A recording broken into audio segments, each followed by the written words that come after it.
In this sequence, I'll be talking to you about the types of methods available to us when conducting internet measurements.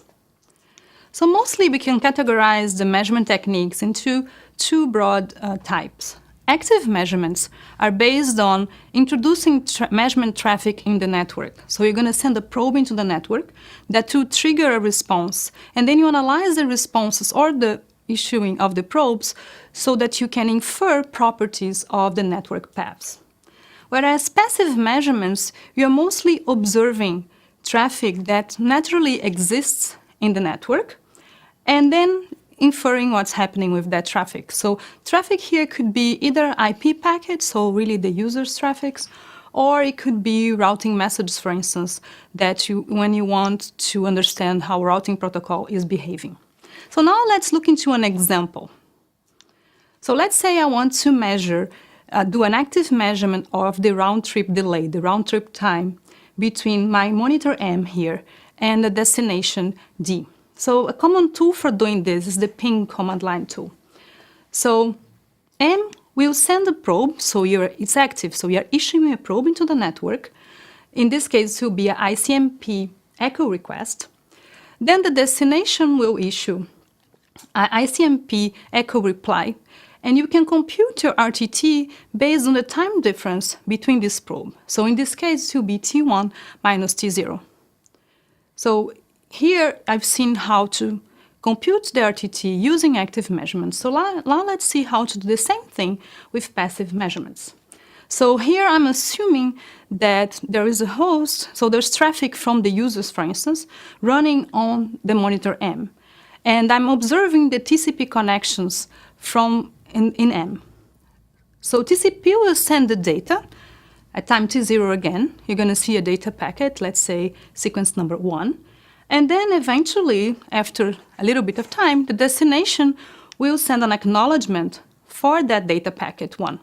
So again, you can compute your round-trip delay based on T1 minus T0. So you can see here that in this example I gave you, we are computing the same metric or similar metric using the active and the passive approach. But in general, people will be using these methods for computing different metrics and under different situations. So they are really more complementary than trying to do the same thing. So passive is the only way for you to measure traffic. So for instance, if you want to see user behavior with the network, or if you want to see the user experience using the real applications that they are using, you really need to be passively looking into the traffic. Similarly, for measuring protocol exchanges, you also need to be tapping the protocol messages as they are running into the network. The problem with passive measurements is that raises serious privacy concerns.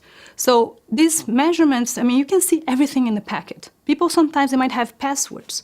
You might see what people are doing, which content they are accessing. So that's extremely sensitive. So it has to be done with care. And we talk about that more when you talk about the ethical issues of performing measurements. Another issue with passive measurements is that you need to be in the path. You need to have control of some equipment in the path where there is traffic going through, so you can conduct these kinds of measurements. So active measurements are a nice complement in that sense that you can issue measurements in any path you want, okay? As long as you have control of the source, you can send probes in the paths. And the networks, so in that you can measure the network properties, and you can also measure the application properties. For instance, the performance. If you issue traffic of a given application type, you can also measure how that application would perform, but not necessarily as a user is interacting with that application, which you would need passive measurements for. One big issue with active measurements is the probing overhead. So you're sending traffic in the network that wouldn't be there otherwise. So you're introducing new load. And that may be a problem in some cases because you might disrupt the operation of the network or of the host you're probing. And you might also bias the inferences of what you're trying to measure. So we've seen here that the selection of active versus passive methods depend not only on the purpose of the study, but also where you're measuring from. And that's concept that we're going to be talking about in this class is the measurement vantage point. So it's simply where you are connected to in the network. So let's say here my example network, and imagine I'm trying to measure the network paths. If I connect my monitor to my residential ISP here, the paths that I would monitor would look like these orange paths here. But let's say now that I move my monitor, and now I connect it to this Campus 1 network. So I'll be measuring a very different set of paths in this case. So your vantage point will really drive what you get as results of your measurements. And you really need to understand where you are connected and the biases of the vantage points, to see whether you have representative measurements or not.